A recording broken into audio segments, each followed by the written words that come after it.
Hello viewers, welcome to our channel. ఈరోజు మనతో ఉన్నారు మ్యాజికల్ మంజుల గారు. మ్యామ్తో మాట్లాడదాం. Hi ma'am. Hi Virat. Ma'am, మీరు లాస్ట్ టైము నన్ను కలిసినప్పుడు ఒక ఫ్రేజ్ అనేది మీ నోట్లోంచి వచ్చిందనమాట. యూనివర్స్ అనేది ఇప్పుడు మీతో మాట్లాడుతూనే ఉంటుంది, బట్ మీరు వింటున్నారా లేదా అది ఇంపార్టెంట్. యూనివర్స్ మాత్రం ఎప్పుడు అటైన్ అయ్యే ఉంటుంది అనేది. సో ఇన్ దట్ కేస్ చూసుకున్నట్లయితే అందరితో కూడా యూనివర్స్ అనేది కాంటాక్ట్ చేయడానికి ట్రై చేస్తూ ఉంటుంది. బట్ సమ్హౌ మనం ఎందుకు రీచ్ అవ్వలేకపోతున్నాం, లేకపోతే ఆ సైన్స్ మనకు ఎందుకు తెలియట్లేదు, ఆ సంకేతాలు కానీ లేకపోతే చాలా చాలా విషయాలు ఉంటూ ఉంటాయి లైఫ్లో.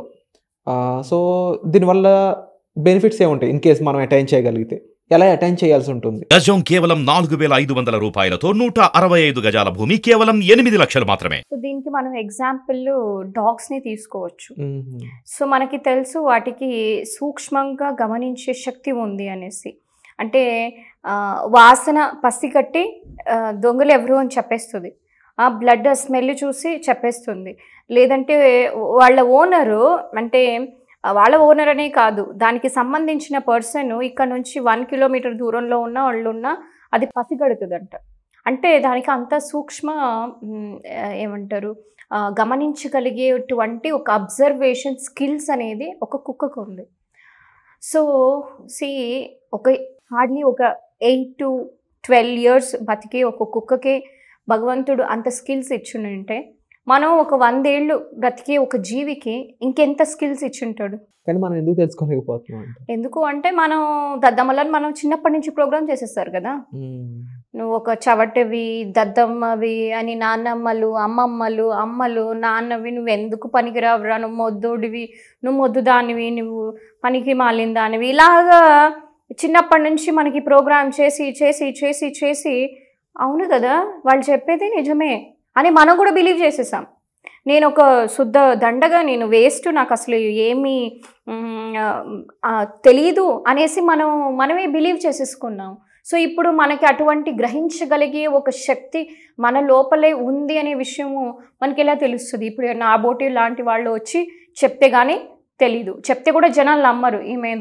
ఏదో పిచ్చివాగుడు వాగుతుంది, ఇంకేదో పని లేదు అనేసి నన్ను సెవెన్ టీవీని కూడా చాలామంది బ్లేమ్ చేస్తూ ఉంటారు. బట్ వాళ్ళు అలా బ్లేమ్ చేస్తున్నారంటే వాళ్ళ మీద జాలి వస్తుంది. ఎందుకంటే పాపం వాళ్ళు ఎంత అమాయకులుగా ఉన్నారు అనేసి. ఎందుకంటే ఒకరు వాళ్ళ ఒక జ్ఞానాన్ని వచ్చి మనకి ప్రజెంట్ చేస్తుండేటప్పుడు ఒక కృతజ్ఞత భావం అనేది ఉండాలి. అటువంటి కృతజ్ఞత కూడా వాళ్ళకి నేర్చుకోలేదు అంటే సో సారీ ఫర్ దెమ్. పాపం అటువంటి రాంగ్ ఎన్వైర్న్మెంట్లో వాళ్ళు పుట్టి పెరిగారు తెలియకుండా. So I think I bless really Telugu audience. వాళ్ళందరూ కూడా మంచిగా ఏమంటారు పరిణితి చెందాలి, ఆత్మోన్నతి జరగాలి, సోల్ ఎవల్యూషన్ జరిగి వాళ్ళని అందరికీ కూడా ఒక ఎన్లైటన్మెంట్ అనేది జరిగితే మాత్రం విరాట్ సో చాలా బాగుంటుంది. వాళ్ళకి నచ్చిన లైఫ్ని బ్రతుకుతారు, పీస్ఫుల్గా బ్లిస్ఫుల్గా అటువంటి లైఫ్ అనేది బ్రతకొచ్చు. So coming to your question, that is మన యూనివర్స్ ఎప్పుడు కూడా కమ్యూనికేట్ చేస్తూనే ఉంటుంది, బట్ మనం వినగలిగేటువంటి ఒక శక్తి ఉండదు అనే మాటికి వచ్చాము. అంటే అసలు లెట్స్ సే ఒక మనిషి ఉన్నాడు, ఓకే, ట్రాఫిక్లో ఏదో చెప్తూ ఉంటాడు, చిన్నగా ఏదో ఒకటి చెప్తూ ఉంటాడు, maybe some announcement or something. Mic లేదు తన దగ్గర, చిన్నగా నోట్లో చెప్తూ ఉంటాడు. ట్రాఫిక్లో ఈ సౌండ్ ఆ సౌండ్, ఈ కార్లు ఆ కార్లు, ఫుల్ హడావిడి. ఇంకేమైనా వినిపిస్తుందా? వినిపించదు కదా. అదే నువ్వు గుడికి వెళ్ళావు, గుడిలో ఒక పూజారి ఉంటాడు, పూజారి నిదానంగా మంత్రాలు చెప్తూ ఉన్నాడు. కానీ మనందరూ వినగలుగుతామా? అక్కడ కూడా జనాలు ఉంటారు. ఎందుకు? నిశ్శబ్దం ఉంటుంది. సో నీకు ఇక్కడ నిశ్శబ్దం ఉందా? Is there any silence in your life? నిశ్శబ్దం లేదు. ఏం చేస్తుంది? మేబీ ఇక్కడ నోరు నిశ్శబ్దం పాటించవచ్చు, సైలెన్స్. మైండ్లో ఎక్కడ నిశ్శబ్దం ఉంది? ఎప్పుడు శబ్దం చేస్తూనే ఉంది. అంటే ఏంటి? Mind is wandering. WANDERANG, wandering. కొత్త విషయాలు మీరు తెలుసుకోండి.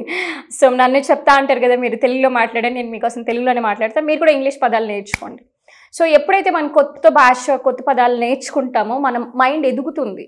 మనం ఒకటే ఎప్పుడు పాత చింతకాయ పచ్చడే ఉన్నట్లు ఉండకూడదు. కొత్త విషయాలు తెలుసుకున్నాము, కొత్త పదాలు తెలుసుకున్నాము అంటే మనం నిజంగా చాలా ఎవాల్వ్ అవుతూ ఉంటాం. సో వాండరింగ్ అంటే ఏంటి అంటే మైండ్ వాండరింగ్ అంటారు. మైండ్ వాండరింగ్ అంటే ఎప్పుడు పరధ్యానంలో ఉండడం. ఏంటి పరధ్యానంలో ఉన్నావు, body present mind body present ఉంటుంది, మైండ్ అబ్సెంట్. మన క్లాస్ టీచర్ ఎప్పుడు చెప్తానే ఉంటారు, students be focus, be aware. మీరు అంతా కూడా ఎప్పుడు బాడీ ప్రెజెంట్, మైండ్ ఏమో అబ్సెంట్ అనేసి. అంటే ఏంటి, మనం ఇక్కడ ఉన్నాం అంతే, బట్ మన మైండ్ ఏంటి, అమ్మ ఏం వంట చేస్తుంది, లేదా నా ఫ్రెండ్ ఏం గేమ్ ఆడుతున్నాడు, వీడికి ఎంత డబ్బులు వచ్చింది, సో నా గర్ల్ ఫ్రెండ్ ఏం చేస్తుంది, ఎప్పుడు కూడా ఈ ఆలోచనలతో చుట్టుముట్టాడిపోయింది. సో మీ మైండ్లో ఇంత నాయిస్ ఉండేటప్పుడు మీకు ఆ డివైన్ చెప్పే కమ్యూనికేషన్ ఎలా వినపడుతుంది? సో ఎప్పుడు మనకి వినగలగచ్చు అంటే వెన్ వీఆర్ మెడిటేటింగ్. అందుకే చెప్తాను నేను, at least 10 minutes silence in the morning, 10 minutes silence in the night చాలా ఇంపార్టెంట్. ఇది ఎందుకు అంటే సక్సెస్ఫుల్ పీపుల్ని చూసారు అంటే మనం ఏ పొద్దు లేస్తామని కాదు. చాలామంది ఏం చెప్తారు అంటే బ్రహ్మముహూర్తంలో లేసేయండి అంటే ఓకే, లేసి ఏం చేయాలి? లేవడం ఎప్పుడు లేసామనేది ఇంపార్టెంట్ కదా, లేసాక ఏం చేస్తున్నాం అనేది ఇంపార్టెంట్. లేసావు, కూర్చొని నువ్వు కబుర్లు చెప్పుకోవడము, టీవీ చూస్తున్నావు, న్యూస్ పేపర్ చదువుతున్నావు, ఏం ప్రయోజనం? ఏం ప్రయోజనం? కోడి కూడా లేస్తుంది పొద్దున్న, నువ్వు కూడా లేస్తున్నావు, ఏంటి ప్రయోజనం? లేసాక ఏం చేస్తున్నావు? లేసాక కామ్గా అసలు ఓకే, ప్రపంచంలోని చెత్త న్యూస్ అంతా మనకు కావాలి. పక్కింటోడు ఏం జరిగింది, ఆంధ్రాలో ఏం జరిగింది, కర్ణాటకలో ఏం జరిగింది, పాకిస్తాన్లో ఏం జరిగింది, నీ లోపల ఏం జరుగుతుందో నీకు తెలీదు. నువ్వు వచ్చింది పాకిస్తాన్లో ఏం జరుగుతుంది, ఇండియాలో ఏం జరుగుతుంది అని తెలుసుకోవడానిక, నీ బతుకును నువ్వు ఉద్ధరించుకోవడానిక? మళ్ళీ మన బతుకు వచ్చేసరికి అరే నా దగ్గర డబ్బులు లేదు, ఇది లేదు, అది లేదు. ఎక్కడుంటుంది నీ సమయం అంతా వేరే వాటి మీద నువ్వు కేటాయిస్తుంటే? మనందరికీ కూడా ఒకటే ఉంది, 24 hours ఉంది. నాకైనా, నీకైనా, నరేంద్ర మోడీకైనా, ఇంకొకరికైనా కూడా. కానీ మనం ఆ టైంని సరిగ్గా ఎలా యూటిలైజ్ చేస్తున్నాము అనే దాని మీద ఉంటుంది. సక్సెస్ఫుల్ పీపుల్ ఏంటి, వాళ్ళ మీద వాళ్ళు ఫోకస్ చేస్తారు. నేను ఎలా గ్రో అవ్వాలి, నా లోపల ఉండే లోపాలు ఏంటి. మనకు అసలు లోపాల గురించి మాట్లాడుకోవడం అంటే ఇష్టం ఉండదు. మన లోపాలు మనకు తెలియాలి, తెలిస్తే దాన్ని ఎలా సరి చేసుకోవాలో తెలుస్తుంది. తెలియకపోతే నా లోపల ఎన్ని ఉండేది అంటే భయంకరంగా, అంటే ఇప్పుడు లేదని కాదు, still I'm working on it. చాలా లోపాలు ఉంటాయి. అంటే మనకు కోపం రావడం, ఫ్రస్ట్రేట్ అయిపోవడం, ఇంపేషెంట్గా ఉండడం, ఇలాంటివి ఎన్నెన్నో ఉంటుంది. మనం అది తెలుసుకోవాలి, దాని మీద వర్క్ ఆన్ చేసుకోవాలి. మనం ఏం చేస్తాం, నా భార్యకు చిరాకు వస్తుంది, నా మొగుడు ఇలా బిహేవ్ చేస్తాడు, మా అత్త ఇలా అంటే ఎంతసేపు వేలు ఇలా పోతుందే కానీ ఇలా చూసుకోము మనం. సో మనకి కరెక్ట్ చేసుకోవడానికి ఎక్కడ టైం దొరుకుతుంది? సో ఒక 10 minutes కళ్ళ మూసుకొని మీ గుండె చప్పుడిని వినండి. ఏం చెప్తుంది, అది అసలు ఫాస్ట్గా కొట్టుకుంటుందా, నిదానంగా కొట్టుకుంటుందా, అది కొట్టుకునే విధానంలో తెలిసిపోతుంది. మీరు ఎంత స్ట్రెస్గా ఉన్నారు, లేదంటే ఎంత పీస్ఫుల్గా ఉన్నారు. అది రిథమిక్గా ఉంది అంటే యు ఆర్ పీస్ఫుల్, మీరు హెల్తీగా ఉంటారు. అది రిథమిక్గా లేకోకుండా చాలా ఫాస్ట్గా కొట్టుకోవడం, హైపర్ టెన్షన్ అంటే ఏంటి, వాళ్ళ లైఫ్ ఏదో యాంగ్జైటీ ఫీల్ అవుతున్నారు. ఇది చాలా స్లోగా కొట్టుకుంటున్నారు అంటే వాళ్ళు డిప్రెస్డ్, అంటే హోప్ లేదు జీవితంలో, నా బతికింతలే అని వాళ్ళకి లో బీపీ వస్తుంది. సో ఇలా ఉండకూడదు. లైఫ్ని మనం మన కంట్రోల్లోకి తెచ్చుకోవాలి. నా జీవితానికి నేనే సృష్టికర్త, ఇదే బ్రహ్మ విద్య.